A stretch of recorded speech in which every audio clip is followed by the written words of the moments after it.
What's going on, everybody who's hearing this? My name is Franco. This is my testimony. So, I was born in Hartford, Connecticut. I was what you call born a crack baby, right? My biological parents were using, my mom was using at the time. And when I was born, my dad was actually locked up. My real dad was locked up. Now, when I was born, my mom couldn't take care of me, so I was put up for adoption. So before that, during that, my adopted family, which I call my family, because that's my family. I think it was my sister. She had a dream of this little baby, red hair, coming in to that home, because my mom, Alicia, was a foster mom. So she had this dream, and I think it went through like two children before it actually came that it was me. So instantly my mom said that she fell in love. Right? Now growing up, I was raised in the church, Glory Chapel International Cathedral. I was raised in the church, as a little child going through choir, VBS, skits, plays. I had a dance crew, me and my best friend, David, Eliana, they were rapping, we would all dance. So I was very much involved in the church, right? So I was very, very small. I was that little kid running around the church, running underneath the pews.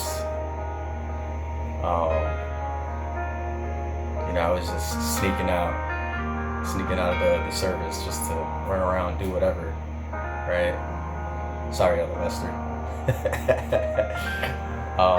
And the sound team, I had them on a run. I was just making sure that their knees were still working, It's like, but not so. I was raised to know about Jesus and about Christ, right?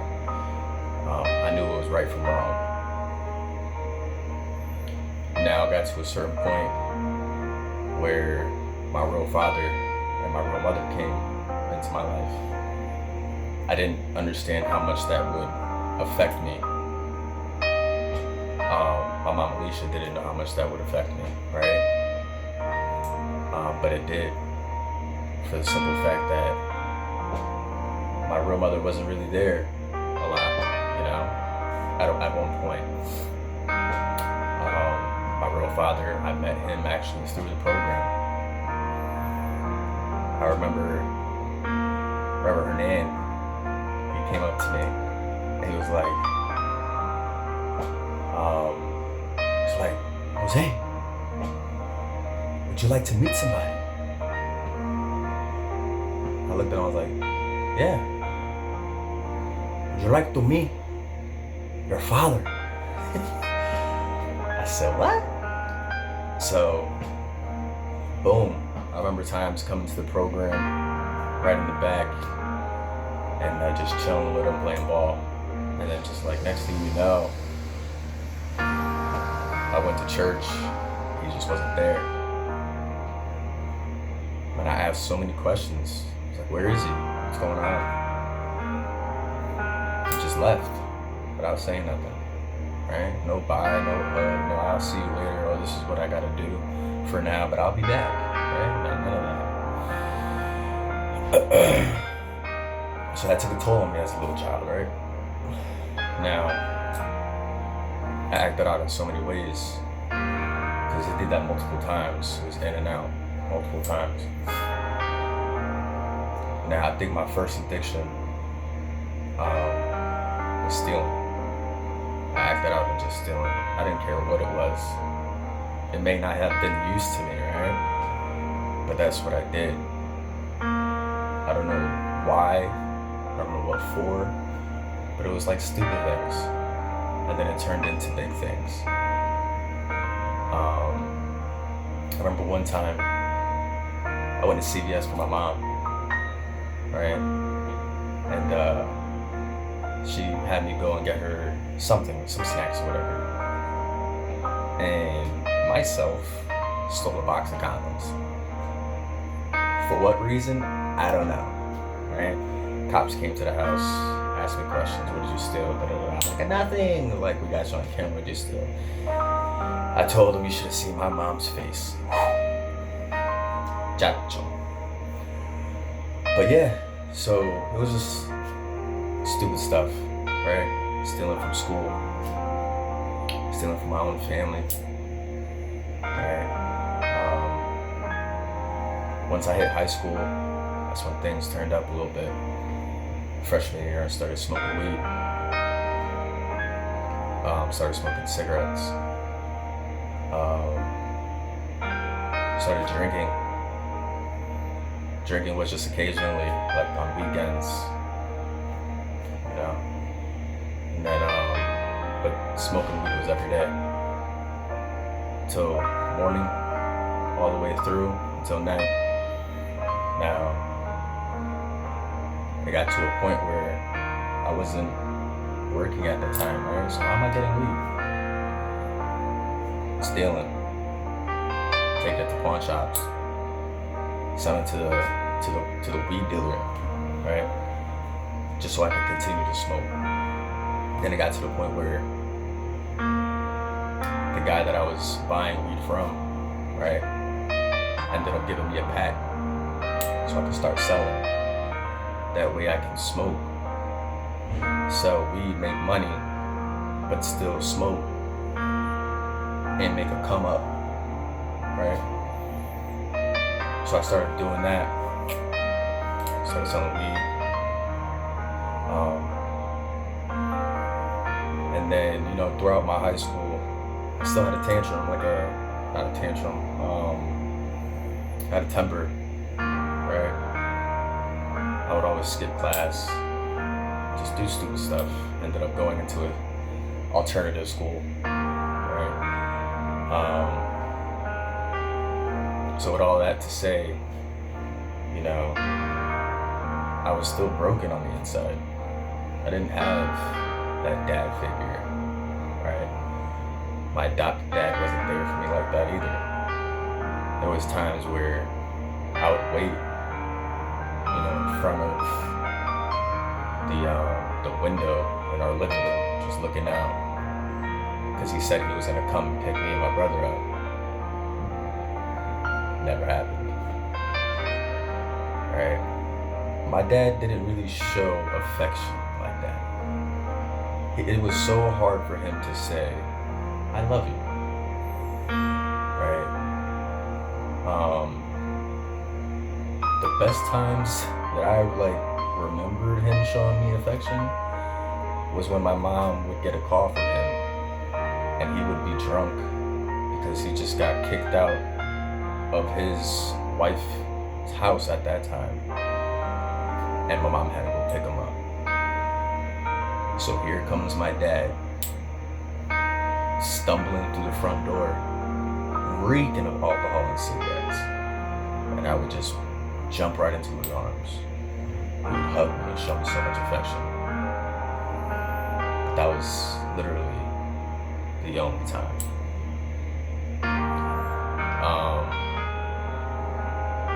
Yeah, he just really didn't show no affection. He didn't show me how to be a man. He didn't show me how to flirt. He didn't show me anything, right?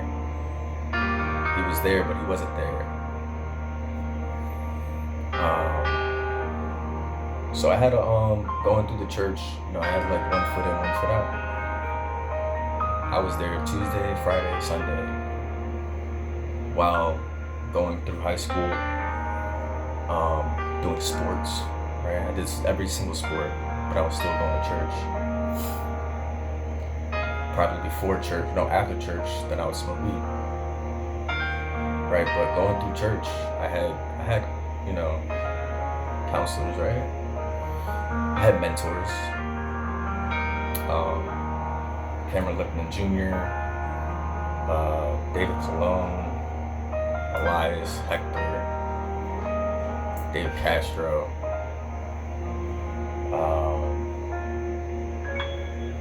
I don't know if I'm forgetting somebody, but I had multiple mentors, right? But they couldn't fill that hole that I had. They were trying, right? They did everything that they could. They did a good job trying, right? It just didn't work. It didn't suffice what I needed, right? I'm 30 years old now, and yet I still long for a father-son relationship, right? But I find that in God. Now that I'm older, I can realize who I can lean on for that father relationship, right? But anyways, graduated high school in 2013.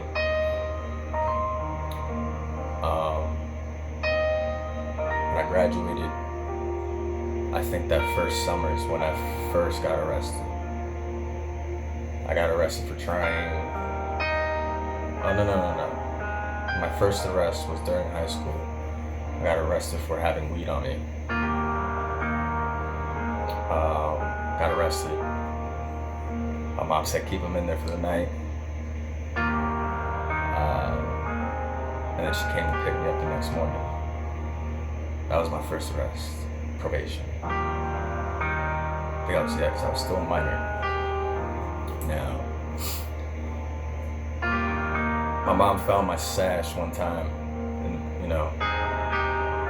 in my clothes. I came home, I looked for it, I was flipping. I was like, yo, where's my stash? I go to my mom, and she said she flushed it. I was like, I didn't even pay for that yet. That was a front, so I'm going crazy. But anyways, my first real arrest, I did some, I think I did a couple months. I stole a moped.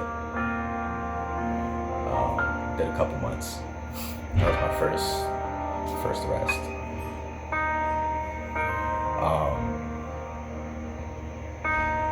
See, my ADHD goes from like one to another, so just bear with me. But during high school, right? I know we were just after that, but during high school, the weekends, I'm all around Hartford, chilling, all around Hartford, everywhere, parties, house parties, college parties, anything, teen club, whatever, right? Doing all that, chilling. Sneaking out sometimes. Man, I would sneak out. My mom would lock the back door, front door. I would climb through the window. I was there. But,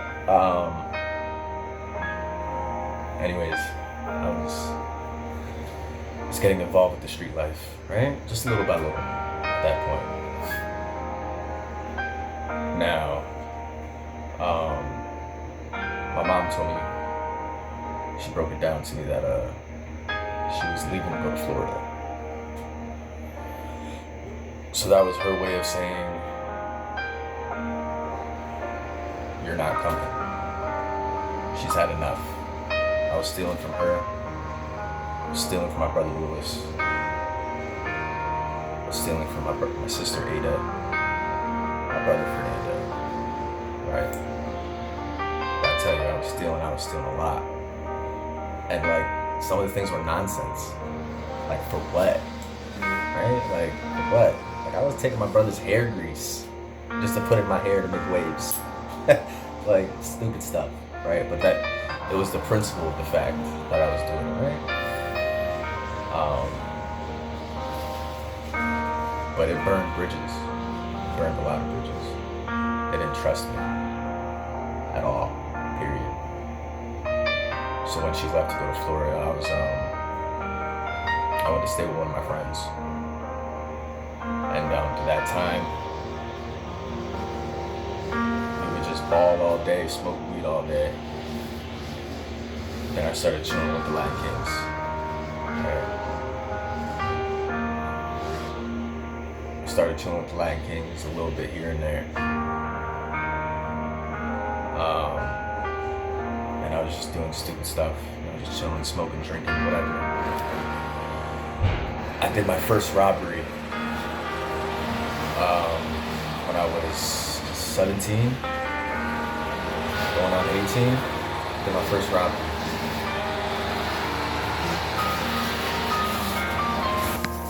So I did my first robbery. Had an AR. Me and a couple guys just went in and just stuck up the place. Right? Thank God I never got caught for it. That was my first robbery. Right? And yeah, I still had, a weed addiction.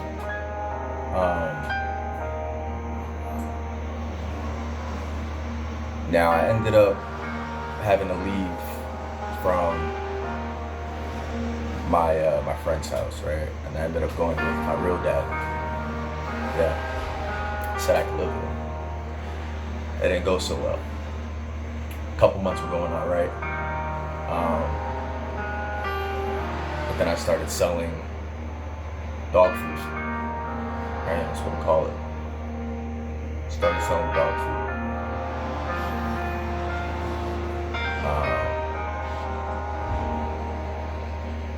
Now when I started selling that, now I'm making money. During that, I'm also stealing cars. Selling dope, drinking, chilling out with the bros on the corner, whatever, doing everything. A couple months flew by. My dad was still using. He was abusing Suboxone. One time he didn't have it, and he just got mad. And he got mad that I was talking to my stepmom. I don't know what he was thinking, but he basically came at me like, "You gotta go, you gotta get out." He went, grabbed a bat, and swung at my head. Good thing I ducked, though. I ducked. But the fact that he swung at his son with the metal bat. So I left. Went to my cousin's house in Broad Street. Was there for a little bit, still doing the same old thing. And then, my adopted dad gives me a call. He says, "Hey, come out to Florida. I'll take you in, start a new life." Took him on the offer. Right? I went down there. Now I'm close by with my mom's around the corner, my sister, brother-in-law, everybody, right? My nieces. So, boom. Next door neighbor, I was real close with him. Got real close with him. Started smoking weed again. Just got off probation. Didn't need to worry about it. So I'm chilling. Got me a job. Then I started chilling with the guy down the street. And now I'm drinking more than usual.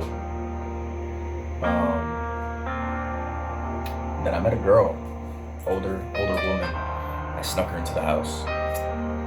Right? Little did I know, she was a drug addict. Right? She just started going berserk in the middle of the night. So I tricked her. I was like, "Let's go smoke a cigarette." As I was going outside, she walked out. I threw her stuff in the front, and I locked the door. And then here she goes barging on the door. Long story short, my dad kicked me out of the house for that. Right? So I built up this hate. Like, "Yo, you just called me down here, took me in, you kicked me out just for this one time." Like, so I built up the hate. I got mixed up with this girl at a hotel. We were just chilling, and I'm just smoking weed and drinking. Next thing you know, she says, "Oh, I'm gonna have some friends come over." I said, "All right, cool." And then she pulled out this pipe thing, right? I'm like, "What is that?" So I wasn't familiar with none of that, right? She's like, "It's ice." I'm like, "What is ice?" She goes, "It's meth." She's like, "You wanna try?" I'm like, "Nah, I'm straight. Got this." Pointed to my blunt. Friends came over, made a circle. It's going around, comes to me, and I'm like, "Nah, I'm straight." Goes around a couple times, and I'm just like, "You know what? Let me see that." They showed me how to do it, did it. Long story short, now I'm hooked. Now I'm hooked. I was doing that for a while. There was times I was up for like a week and a half, just losing my mind, doing anything on it, fixing things that didn't even need to be fixed. I'll take them apart, fix them, like stupid.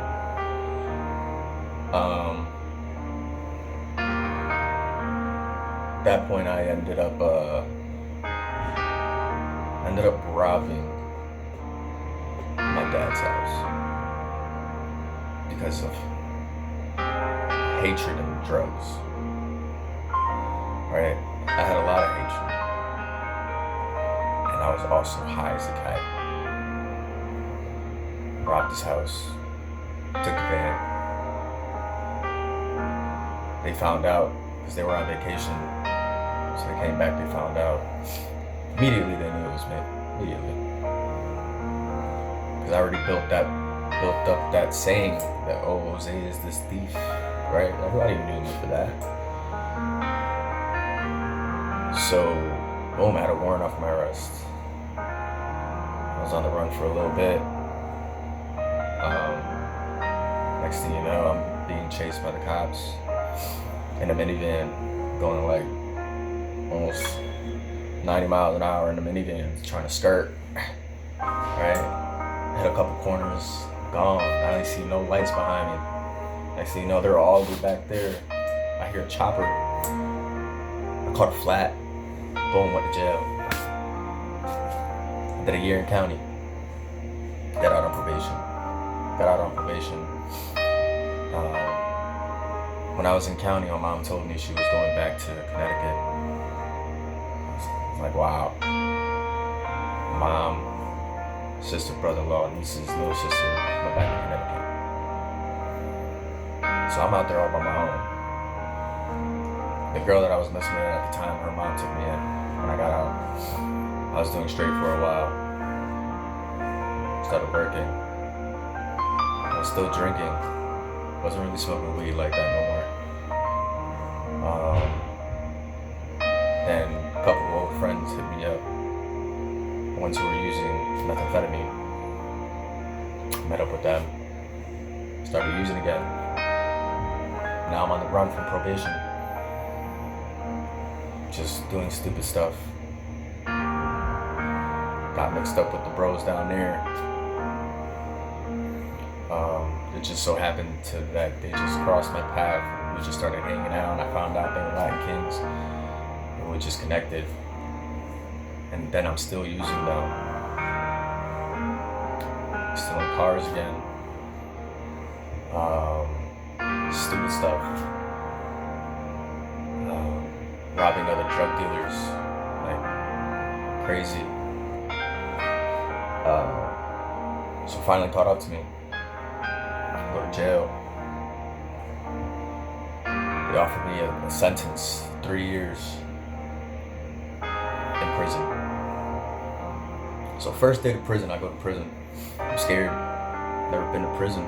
Been to the county, but I've heard stories about prison, right? All those stories you hear. So I go in. When I walk into the pod, I hear this big commotion. Fresh meat. So yeah, I'm scared on the inside, but knowing from family members who've been locked up, right, you can't show no fear. Took off my shirt. I said, ain't no fresh meat here, right? So I'm building up this facade that like I'm tough. So next thing you know, 3 dudes were in front of me. I didn't know they were Bloods, right? I knew that after. So I'm there standing my ground. It's like, what's up? We can do this anywhere. Da-da-da-da. Next thing you know, I seen them backing up. Right? I'm like, this was work. So I look behind me and I see 5 Hispanics behind me. Meanwhile, they figured I was Hispanic because I have a Puerto Rican flag tattooed right here. So I turned around and here these dudes are just, behind me. So they introduced themselves and I introduced myself. It just so happened that they were Latin Kings. That's when that journey really started. So they took me under their wing. Started learning knowledge. Started learning the bylaws. I ended up getting crowned. So now, everything that I was looking for a father, I found it within the nation. They loved me unconditionally. They were there for me when I needed them. For anything, if I didn't have food, they took care of me. If I didn't have, cosmetics, they took care of me. If I was going through something, they heard me out. They were there. Right? My family wasn't really there for me when I was locked up. It was basically my mom, Alicia, and then my mom, Sandra, every once and again, my biological mom. That's all I had for family. That was checking, writing the letters and stuff. Other than that, it was just bros. So I became, just regular brother. Then, a couple months, I started learning so much knowledge that everything was sticking. I started taking matters into my own hands with a lot of things. Got a lot of violations. Got to the point where I knew so much knowledge that now I became the third. Now the third on the compound is the one who enforces all of our bylaws. So I'm making sure all of the brothers are doing and abiding by these laws, right? And if they don't, then I violate them. Or I send another brother to go violate them, right? So I'm sending these dudes on missions who are older than me, right? I'm probably the youngest one on the compound, and I'm sending these dudes on missions. It's crazy. I did so many missions in there. It got to the point where when I was in there, I had to sleep with my boots on because there was just so much friction going on. I had to sleep with my boots on. I had a shank in my boot.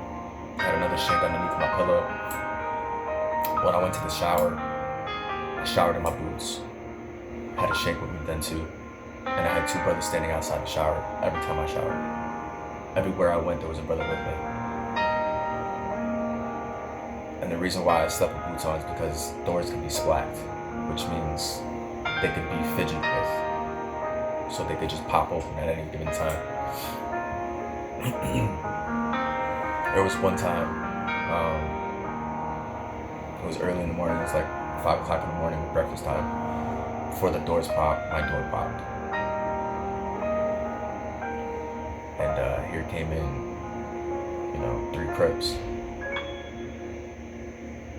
And they just bum rushed me in my cell. I'm over here fighting, swinging. Thank God I didn't get stabbed, but throughout the whole time I'm saying my war cry. Right? Ooh, man. That was our war cry. And then in come a couple of my brothers. Now we're just having a whole thing in this little cell, right?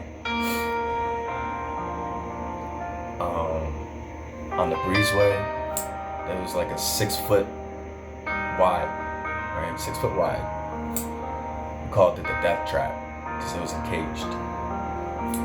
So many stabbings, so many people getting hit with locks in the sock, soap in the sock. I had a cell phone in there, multiple cell phones. I was selling weed, dope, cigarettes, anything you could think of. It was literally like the streets caged in. Right. I ended up getting shipped out to a different prison because I had too many phones. I got caught with too many phones. I went to a different prison. They sent me to a prison which called Murder Martin. Right? I get off the bus. Boom. The gang captain goes, "This is the line for check-in. This is the line to go to regular population." And he see me and he goes, "Come here." I go to him and he's like, "I already know about you. I don't want no trouble on this compound. Matter of fact, I want you to get your brothers in order. Because I've already heard about you before you even came." Right? He was like, "Once you go into the pod, you're gonna see mad shanks. Defend yourself. Don't start no problems, or else we're gonna have a problem." I said, "Yes, sir." I went there, boom, checked in with the bros. I got put third command again. So many gang wars. So many gang wars.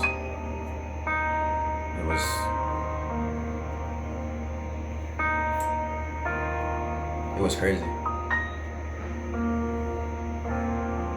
It was real crazy.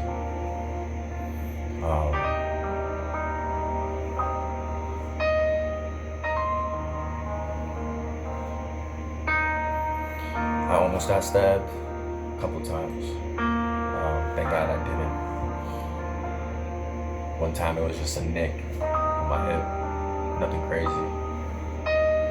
I got hit with a lock in the sock in my mouth.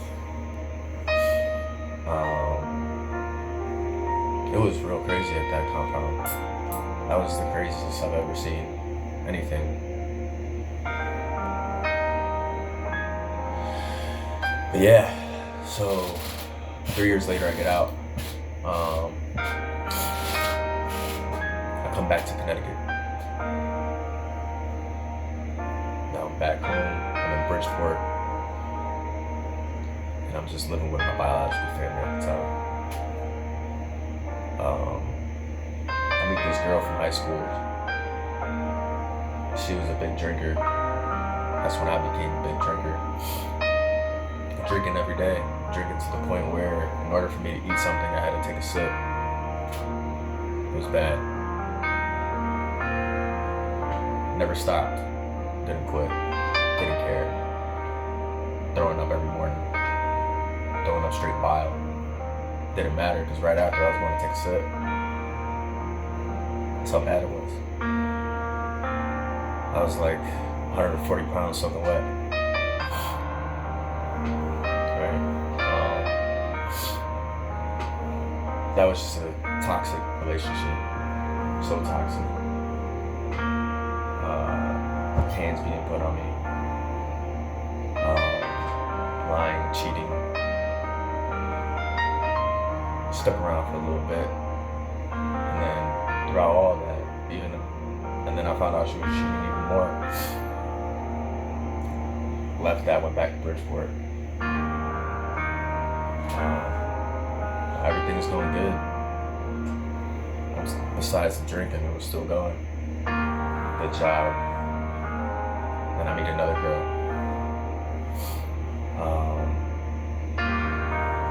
Moved back to Britain, and it was going well. And she tried to change me, right? Change my drinking. And I didn't see it at the point what she was trying to do. So, in her eyes, I wasn't drinking anymore. I had stopped in her eyes. But little did she know, right after work, I hit the packy. I'd get me a pint or a sleeve of nips. On the way home, I'll drink that sleeve or I'll drink that pint. I'll come in, take a shower, eat, and then, I'll tell her I'm going to go get a Monster or something. It was always a Monster. Alright, I'll go get me another sleeve or another pint with a tall boy. She didn't care about the beer, so I'd come in, boom. She didn't even know I was drunk. Didn't even know I was drunk. I just played it off so well because she met me while I was drinking. So to her, it was natural. It was my natural self.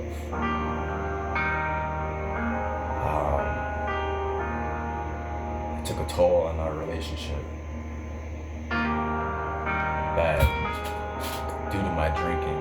And then, there was red flags there as well with her, but I'm not even, that's beyond the point. It was my drinking, right? It took a toll. Got engaged. I found out on Father's Day that we were having a son. Well, at that point we didn't know it was a son, but found out that we were having our first child. Boom. I got a raise. I'm getting raises at work. Became a supervisor at work. Got us a new apartment. And then, during that time, we were still, washy-washy with our relationship. Got to a point where,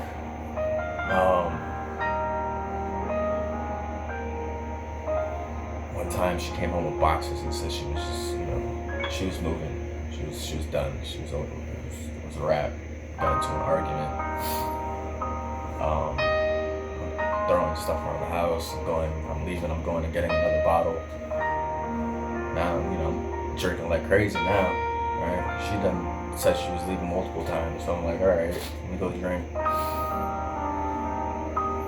And then, words were exchanged, hands were exchanged.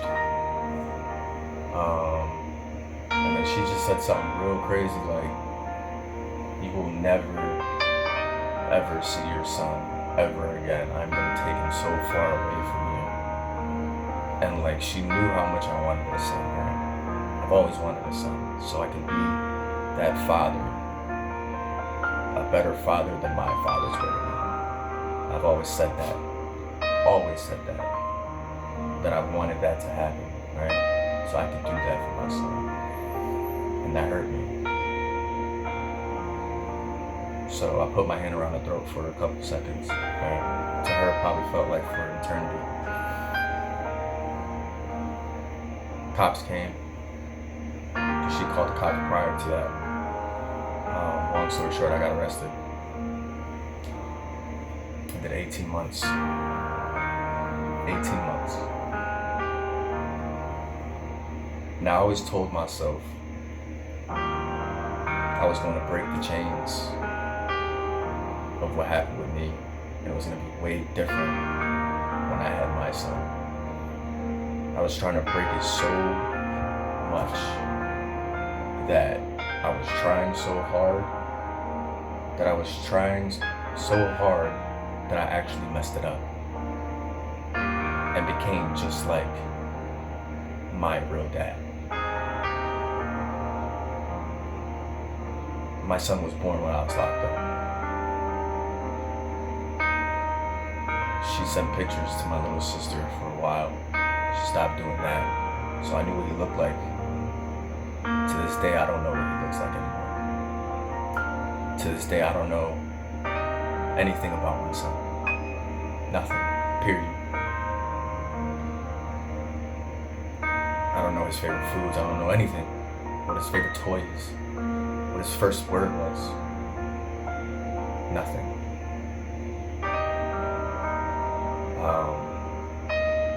She's keeping him away from me. Right?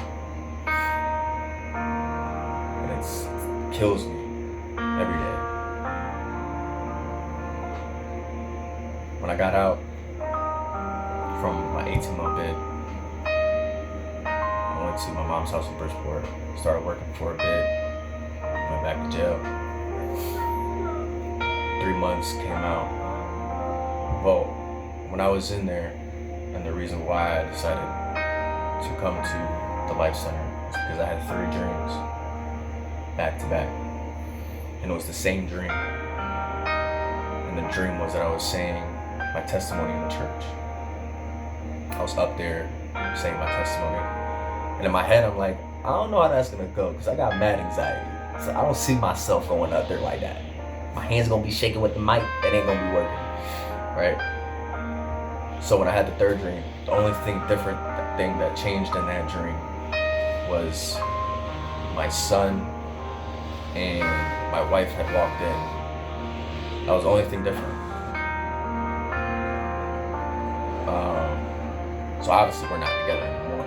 But, when I got up, I woke up that day, I called my mom and I told her I was going to the Life Center.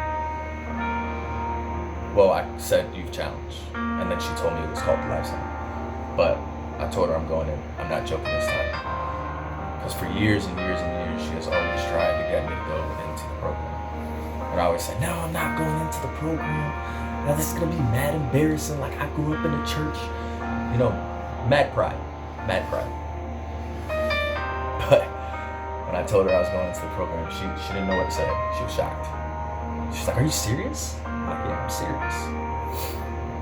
So that whole time when I was trying to get into the program, so many obstacles I had to go through. So many obstacles.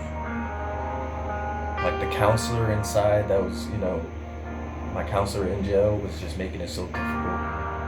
Everything was just so difficult. I came out and I came here.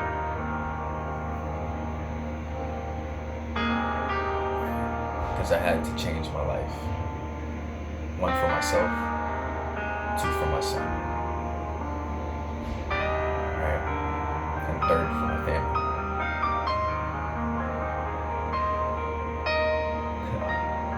I've been here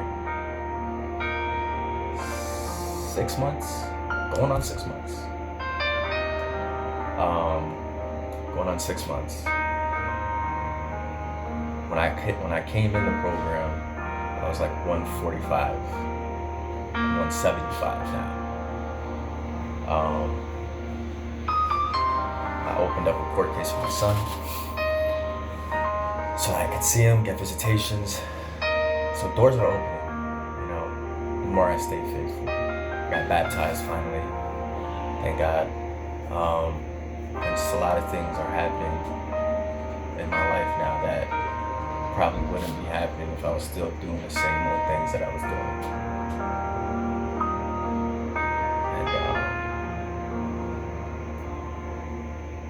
And that's me. Gotta keep going forward. It says, be still, know that I am God. Right? This is my time where I'm staying still. Thank y'all for hearing my testimony.